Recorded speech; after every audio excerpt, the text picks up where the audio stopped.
Information réduite à pas grand-chose, aucune réunion publique, aucune concertation comme le maire s'y était engagé.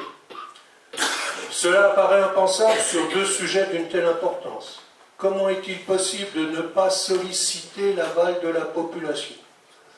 Pourquoi ne pas ouvrir la réflexion aux habitants sur les modalités de ces bouleversements et sur leurs conséquences? Pourquoi ne pas solliciter les avis et suggestions de l'ensemble des ferro-compteurs? Décidément, et il s'en vante, la démocratie n'est pas le fort de M. Guyard, mais quand même, toute polémique mise à part, pourquoi tant de silence? Il était plus compréhensible que la municipalité vende le site mairie et que la municipalité achète BASF avec une partie de cette vente. La concurrence entre acheteurs et donc entre futurs aménageurs aurait ainsi pu s'exercer tout naturellement. Et la municipalité aurait pu alors peser sur les choix du promoteur concernant les futures constructions en remplacement de la mairie.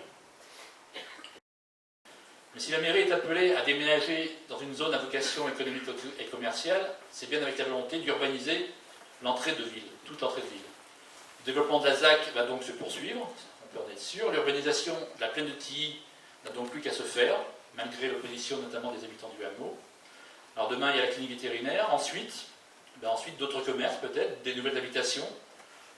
On parlait de vision de la ville tout à l'heure, Pierre en parlait aussi, et de la vocation d'une mairie d'être au cœur de la ville. Donc pourquoi ne pas recréer un nouveau cœur de ville autour de commerce, sur un nouveau quartier, au détriment du commerce local actuel? C'est ce qui semble vouloir se faire.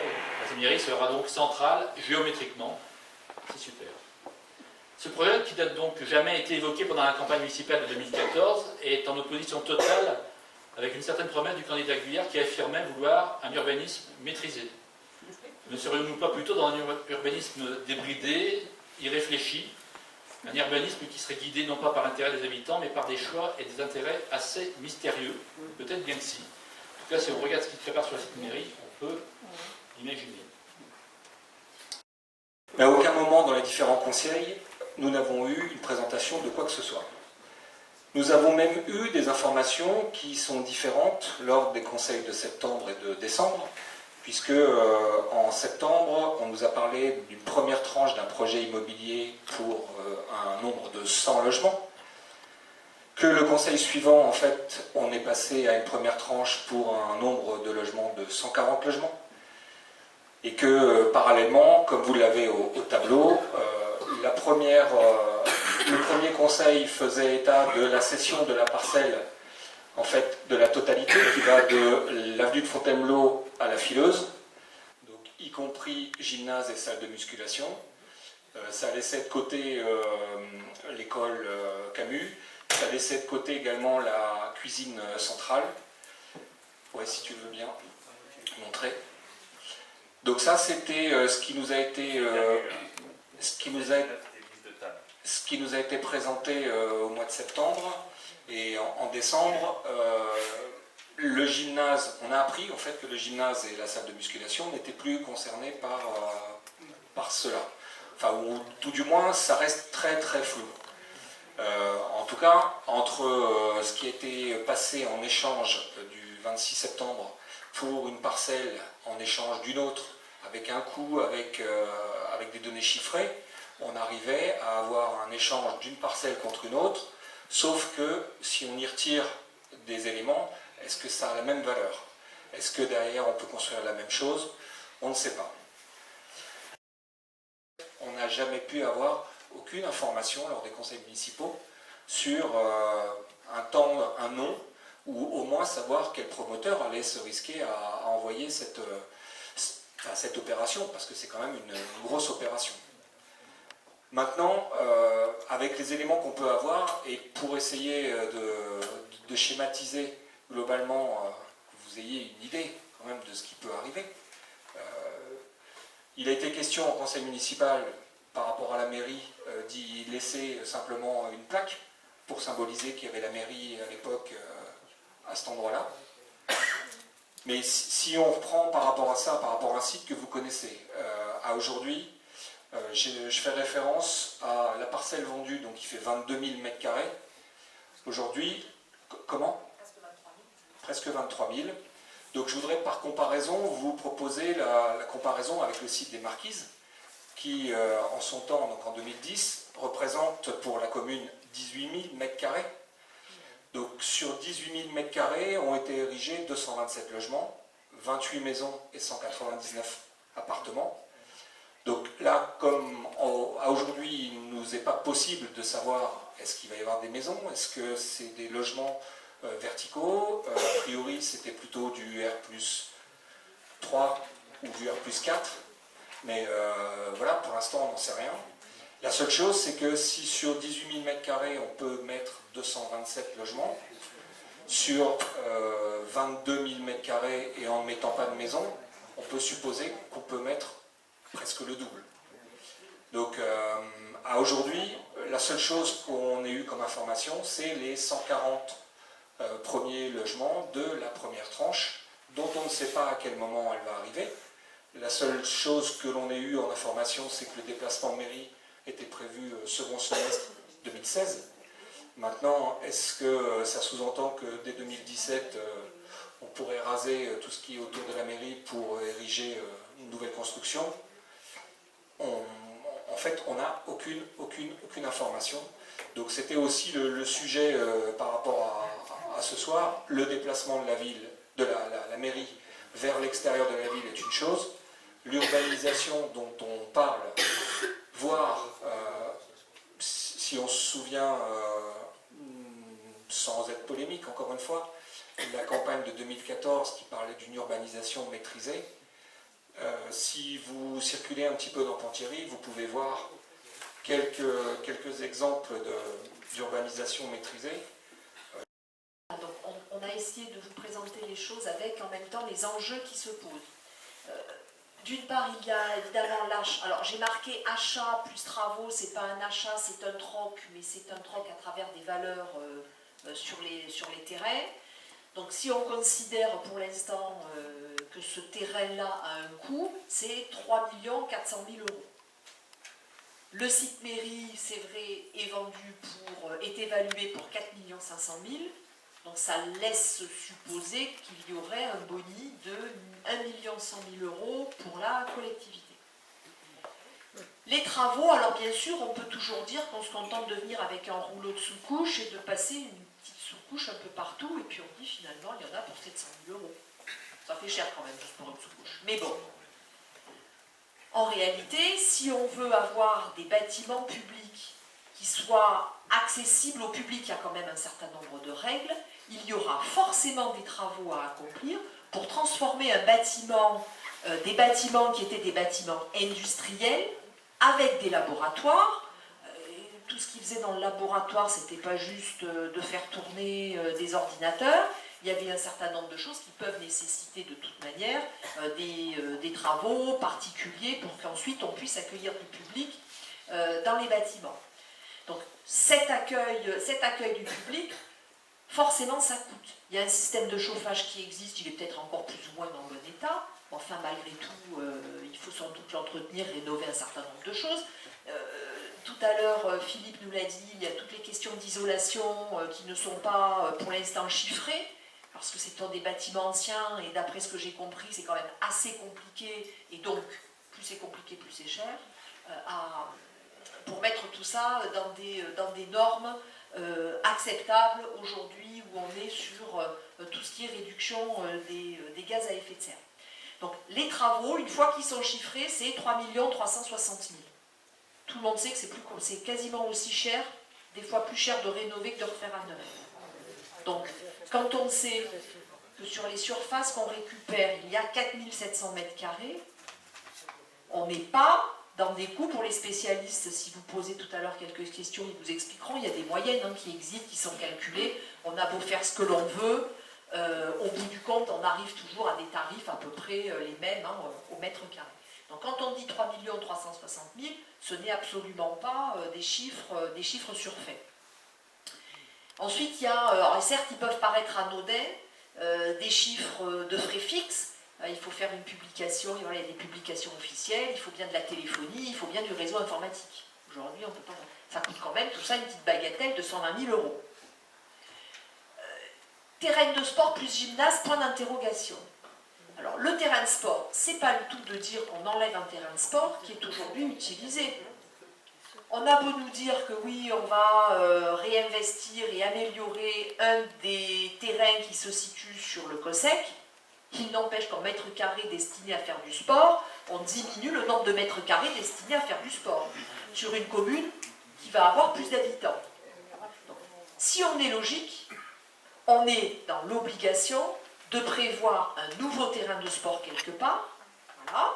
Donc, ce terrain de sport quelque part, c'est 230 000 € hors coût du terrain.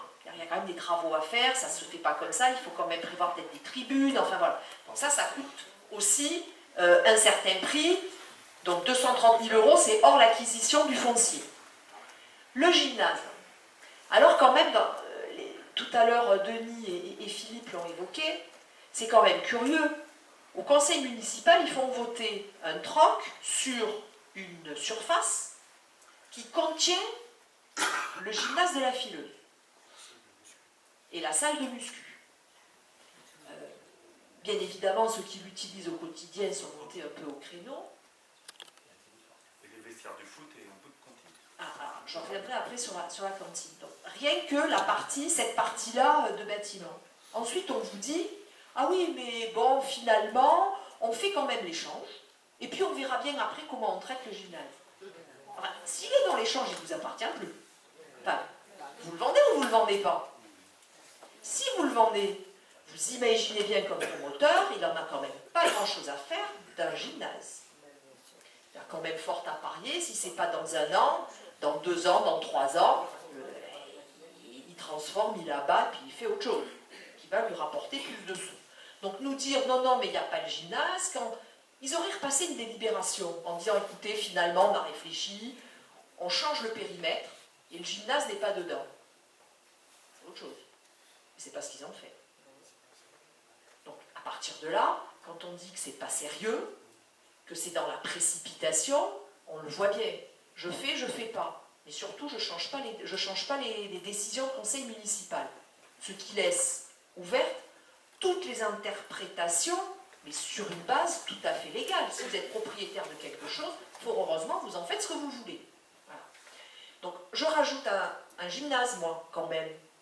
1 450 000 €. Sans le terrain. Rien que pour construire les mètres carrés d'un gymnase qui tienne là. Les services techniques. Alors, là aussi, c'est quand même particulier la manière de traiter les services techniques. D'abord, on va déménager à Leroy, sur d'anciens espaces qui étaient utilisés, qui vont nécessiter des travaux.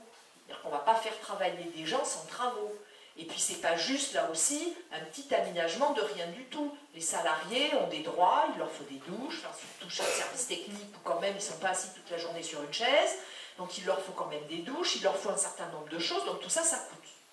Donc, on va dépenser 400 000 € rien que pour pouvoir installer provisoirement les services techniques sur le site Leroy, qui n'appartiennent pas à la ville, donc il va falloir louer les espaces. Parce que le propriétaire, il est gentil, mais il ne va pas nous les laisser gratuitement. Donc là aussi, ça coûte. Voilà. Donc là, on est à peu près sur 400 000 €.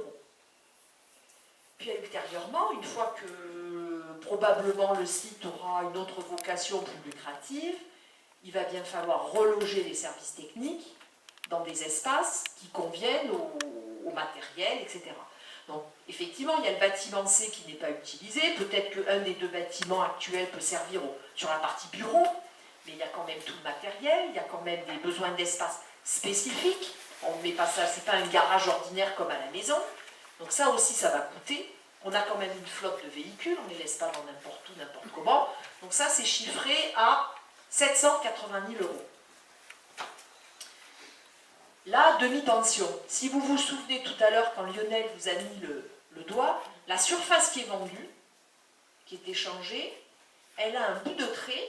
Moi, je sais, enfin, je ne suis pas spécialiste, mais enfin, moi, quand je vois un trait qui délimite un terrain et que je vois que le bout de trait, il passe au milieu d'un bâtiment, j'en conclus que la partie du bâtiment, ça, c'est la cantine, voilà. Donc, j'en conclus que le bout de bâtiment qui appartient au propriétaire, ben, le jour où il en a envie, il va peut-être chercher quand même à casser. Pour l'instant, c'est a priori pas l'immédiat, puisqu'il y a eu une commission consultative des services publics, puisque aujourd'hui, la délégation de services publics a été donnée à Sodexo pour faire la restauration scolaire arrive à son terme en 2016. Donc il est envisagé une nouvelle délégation de services publics, alors après avec qui on ne sait pas, mais sur 6 ans. Je ne me trompe pas, c'est bien ça? 6 à 8 ans. Entre 6 et 8. Pour l'instant, c'est pas fait, c'est pas définitif. Donc, à la fois la durée s'entend puisque les bâtiments existent. Donc, on ne va pas refaire quelque chose de très long. Il n'y a pas nécessité que la délégation soit sur 15 ans comme la dernière fois. Il n'empêche, 6 ou 8 ans, c'est court. Donc, qu'est-ce qui va se passer après sur cet espace-là? Donc, ça interroge. Donc, on n'a pas chiffré, parce que ce n'est pas dans l'immédiat absolu, une nouvelle cuisine centrale, à moins que, je le dis parce que c'est quand même dans pas mal de têtes, on supprime la cuisine centrale. Vous avez d'abord une grosse cuisine centrale sur Damary, et que pour faire des économies d'échelle, vous avez aujourd'hui d'énormes cuisines qui vous produisent des dizaines de milliers de repas froids, qu'il faut réchauffer avec des petites unités de réchauffage, mais comme c'est un processus extrêmement délicat, on a fort à parier que nos enfants, enfin vos enfants, les petits-enfants, dans 10 ans, ils mangeront, ce ne sera pas terrible. Voilà. Donc ça pose quand même, c'est-à-dire qu'on perd la maîtrise aussi de ce qu'on fait à manger pour les enfants. 1190 mètres carrés, c'est la surface de bureau de la mairie, plus les bureaux du service technique. Je ne parle pas des espaces nécessaires au matériel. Et on va déménager la mairie sur 4700 mètres carrés. Autant vous dire qu'au mètre carré par habitant, on va être les rois. Des villes plus grandes, 20 000 habitants, à côté, ont des mairies peut-être même légèrement plus petites. Comment? Oui, pour de très grosses collectivités. Donc ça interroge. Vous me direz, s'il envisage effectivement qu'on arrive très très vite à 20 000 habitants, c'est peut-être, il anticipe peut-être. Donc, 4,8 millions envers les recettes. Pourquoi 4,8 millions? Parce qu'il y a 4 500 000 le prix, même si c'est du troc, du terrain de la mairie qui est vendu. Et généralement, quand on fait des constructions de logements, on demande aux promoteurs de participer à la création des nouveaux équipements publics. Donc ce qui a été plus ou moins dit en conseil municipal au moment de la délibération sur la vente, c'est qu'il y aurait environ 350 000 euros de participation du promoteur. Voilà, c'était pas écrit, c'est ce qui a été dit. Donc là, pareil, nous sommes dans le flou le plus complet. Et en contrepartie, on est à au moins 8,3 millions de dépenses. Je n'ai pas rajouté dedans le gymnase. Ni non plus les évolutions d'équipements nécessaires s'il y a une augmentation de population qui nécessite par exemple une nouvelle école. Donc ça, ces choses-là ne sont absolument pas calculées. Donc quand on nous dit ne vous inquiétez pas, ça va coûter 700 000 euros et ça va s'arrêter là. Ça va peut-être coûter 700 000 euros sur le budget 2016. Un coup de barbouille pour faire rentrer les personnels. Mais c'est pas ça la mairie. La mairie, c'est aussi ce qui va se passer dans les années à venir. Et pas si lointain que ça. Voilà. On a deux choses aujourd'hui sur lesquelles, à un moment donné, les habitants ont à s'exprimer. La première chose, c'est est-ce que le déplacement de la mairie est le dossier prioritaire sur la ville? Quand on a sécurisé toutes les routes, c'est un dossier qu'on a estimé prioritaire dans les investissements. C'est pour ça qu'il y avait plus de trous. On ne pouvait pas à la fois sécuriser les routes et... Bon. Mais on affichait les priorités. Quand on a lancé un équipement culturel sur la ville parce que c'était déficitaire, on annonçait... Est-ce qu'aujourd'hui, alors, ce dossier-là a l'air de tomber du ciel, si on peut dire, ciel un peu orageux d'ailleurs, sans doute, Est-ce que c'est réellement ce que vous attendez, ce que les habitants attendent aujourd'hui de la nouvelle équipe municipale, qui est légitime à décider, mais sur des bases quand même de présentation, sur lequel ce dossier-là, on n'a jamais entendu parler, même pas dans la campagne municipale, même pas ensuite. Pierre, vous en avez fait le résumé tout à l'heure. Ça, c'est la première chose, puisque quelque part, même si l'équipe municipale doit donner des orientations, il faut que ces orientations ne soient pas faites au coup par coup.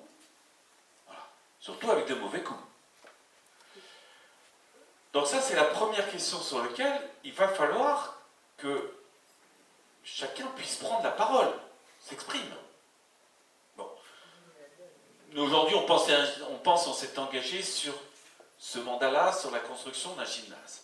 On manque de mètres carrés et de renforcer les équipements sportifs. Le culturel était fait, la voirie a été quand même pas mal compensée. Donc le besoin, il avait été identifié sur des mètres carrés sportifs.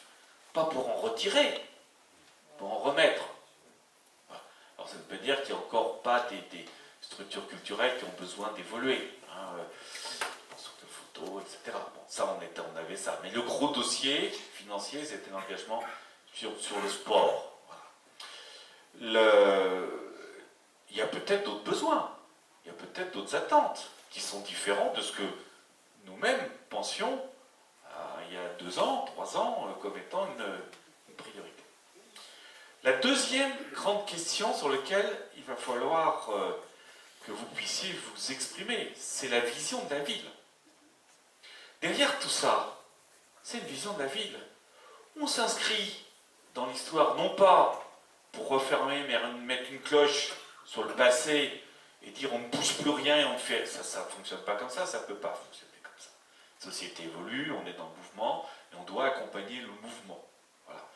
L'anticiper même quand on peut et l'accompagner. Jusqu'ici, toutes les réflexions des maires ont été toujours, comme quelles que soient d'ailleurs les orientations, enfin la plupart des équipes municipales, étaient de dire il y a un lieu de vie, il faut conforter ce lieu de vie, il y a de l'espace, de lien social. Saint-Ply, par exemple, était au cœur de cette réflexion-là. Saint-Ply, qui est aujourd'hui le lieu là où tout le petit commerce et les gens partaient dans les grandes surfaces, structurer, ça a mis 10 ans pour arriver à structurer au cœur de ville un espace de lien, de consommation de proximité et autres, voilà, avec derrière, certes, sans doute, les bâtiments, les préfabriqués du service technique à faire évoluer, certainement. Mais est-ce qu'on est dans cette continuité à faire évoluer éventuellement par une extension, par du neuf à la place des vieux préfats, ou est-ce qu'au contraire, on est en pleine rupture en disant je suis légitime, puisque j'ai le pouvoir, à décider que désormais le cœur de ville, il sera sur l'urbanisation de la plaine de Tilly, il sera avec une mairie sur ces endroits-là. Oui, tu nous dis, Lionel, qu'il faut qu'on donne notre avis sur le projet, mais on ne nous l'a pas demandé. Comment faire en sorte qu'on nous le demande?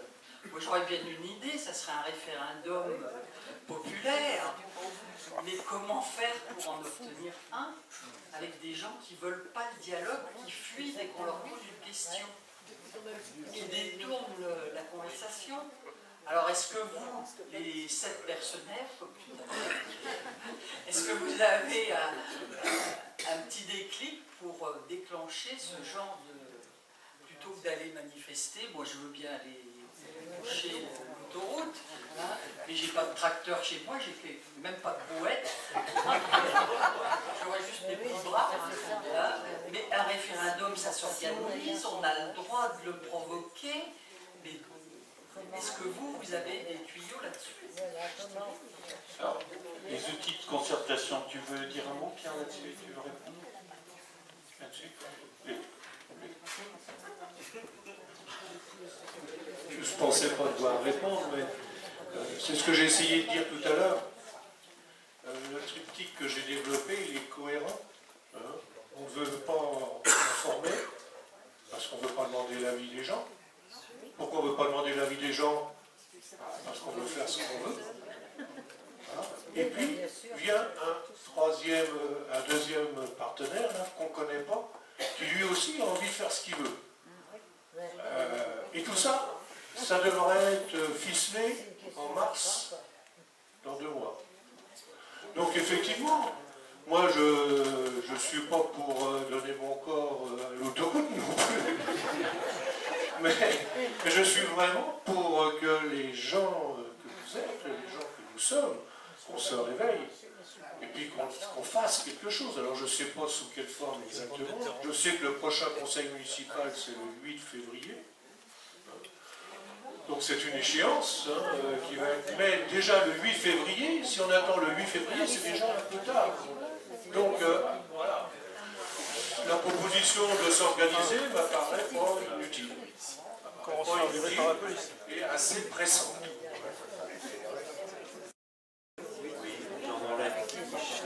On a vu avec Clermont-Bulle qu'il n'y a quand même pas grand-chose qui les impressionne, parce que c'est des pétitions, enfin il y avait une pétition que ça n'a pas vraiment arrêté, pas moins de monde.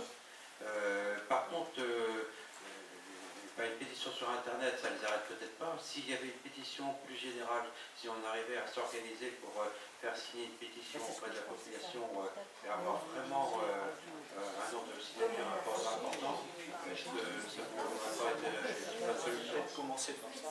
Ouais. Moi, je trouve que s'il y a s'il y a une proposition des gens qui font cette pétition rapidement pour exiger un référendum sur le sujet, bon, et puis que derrière il y a une pression aussi en conseil municipal dans ce sens, il est évident que ça pèse. Ça pèse. Il ne faut pas croire qu'ils sont unanimes sur ce dossier-là. Ce dossier, il aurait arrivé pour un certain nombre d'élus, tombé du ciel, chacun voulant faire dans son domaine, puisqu'ils sont là pour un certain nombre quand même avec la bonne volonté, et ils se retrouvent à plus pouvoir rien faire parce que tout est bloqué, parce que tout va sur la mairie. Contrepartie. La seule chose que je vois de vertueux moi dans tout ça, c'est que ça casse complètement l'idée qu'ils sont fait prospérer les 6 mois avant les élections et puis 6 mois après, pas plus. Comme quoi, il n'y avait plus du tout d'argent. S'il n'y a plus d'argent, on ne fait pas de mairie. On ne découvre pas de l'argent, un budget. Voilà. Donc ça au moins, ça de vertueux, c'est que ça casse complètement l'idée que la mairie a été en faillite, c'était géré n'importe comment, etc. Si on fait ça, c'est bien qu'il y avait des réserves, et que les équilibres, comme toutes les collectivités, les comptes étaient tendus, comme dans toutes les collectivités. Vous ne voyez pas une collectivité aujourd'hui qui dit moi ça va bien, je vais diminuer les impôts. Bon. Mais un moratoire sur ce dossier, il n'y a aucune raison qu'il soit refusé. Ou alors il va falloir expliquer pourquoi il n'y a pas de moratoire. Alors que rien n'est acheté. Même le promoteur n'était pas à Noël encore propriétaire de BSF. Et on lançait les travaux. On lançait la procédure qui permettait de faire des travaux vite. Le promoteur n'avait pas acheté BSF et la mairie n'avait pas acheté au promoteur, échangé au promoteur. Et on fait une délibération. On n'a jamais vu ça. Et on n'a jamais échangé un bien dans une délibération, jamais vu ça avec quelqu'un qu'on ne connaît pas. Pourquoi on ne le connaît pas? Il faut déjà, et le moratoire c'est déjà ça, c'est informez-nous. Informez-nous pour qu'on ait une opinion. Parce que quand même il dit des choses qui sont relativement importantes sur le déplacement. Là. Moi je lis la note de synthèse qu'il nous avait donnée. Pour lui c'est recentrer géographiquement les services publics. Donc il recentre les services publics. Le site retenu pour accueillir le futur hôtel présente également l'intérêt de recentrer géographiquement le cœur administratif de la ville à proximité d'une entrée de ville en pleine requalification. À proximité d'une entrée de ville en pleine requalification. Qu'est-ce que ça veut dire? Qu'est-ce que ça veut dire? Les gens de Tilly doivent être inquiets lorsqu'ils entendent des choses comme cela, parce que ça va se requalifier sur Tilly. Hein. Voilà. Par contre, là où il n'y a rien, c'est sur le site mairie. Alors, sur le site mairie, moi j'ai suivi l'évolution quand même du périmètre. Ça a été, non, la cuisine n'en fait pas partie. Moi, ça m'a été annoncé en conseil consultatif. Et ça a été confirmé. La cuisine n'en fait pas partie. Ouais, mais le trait il passe dedans. Ouais, mais ça fait rien, c'est qu'un trait. Bon, d'accord. 2 mois après, le gymnase n'en fait pas partie. La salle de muscu non plus. On peut se poser des questions, mais le promoteur là, qui fait l'échange, on le prend pour une bille ou quoi? Moi, j'ai le sentiment que le promoteur, il s'en fout. Il doit se dire, qu'on me diminue la surface au sol, ça m'est égal. Je ferai un étage de plus, 2 étages de plus, et j'aurai le même bénéfice. Et donc ça m'inquiète. Et donc ça m'inquiète. Mais là, je fais un procès d'intention. Comment voulez-vous faire autrement qu'un procès d'intention lorsqu'on n'a aucune information? Donc un moratoire, c'est déjà, on arrête tout et on veut savoir ce qui va se passer. Sur les 2 sites, pas que sur un site. C'est peut-être beaucoup plus grave ce qui se passe sur le site mairie que sur le site BASF. Et lorsqu'on disait les habitants, ils sont peut-être pour le déplacement de la mairie, peut-être, mais ils ne sont certainement pas pour faire n'importe quoi sur le site mairie actuel. Certainement pas. Attendez, on vous donne un micro. Donc pour sensibiliser les gens, bonjour Caroline Maguin, j'habite rue du Stade depuis 1 an et demi. Donc je suis touchée particulièrement, excusez-moi. Sensibiliser la jeunesse. Aujourd'hui dans mon voix, j'ai 26 ans, il y a très peu de jeunes ici. Et on n'informe pas assez la jeunesse que par des papiers. Aujourd'hui les jeunes ils ont une vie très active. On travaille, comme tout le monde, on n'a pas forcément le temps de lire tous les documents que vous envoyez. Je pense qu'il faut faire un plan, notamment dans les centres commerciaux, on a Saint-Cloud Market, où il y a beaucoup de fermes qui s'y rendent et qui font leurs courses. Les écoles, toutes les mères, pères de famille, pour leurs enfants. Lancer des liens, pareil, les radios locales, la télévision, ce genre de choses. C'est quelque chose qui peut sensibiliser. Oui, Facebook aussi. Moi, je suis pas au courant. Le peu de choses que j'ai, effectivement, j'ai pas beaucoup d'éléments. Je peux pas forcément non plus en parler. Mais après, effectivement, je pense qu'au niveau des écoles et au niveau du centre commercial, déjà, ce sont des points phares de la commune. Et je pense que ce serait un point d'attaque déjà pour faire la pétition et au moins parler. Proposer les éléments. Après, il faut savoir parler, susciter l'attention aussi des gens. C'est pas dire, excusez-moi, j'ai une pétition à faire signer. Il faut sensibiliser les gens, clairement. Je pense que ce serait un bon plan d'action.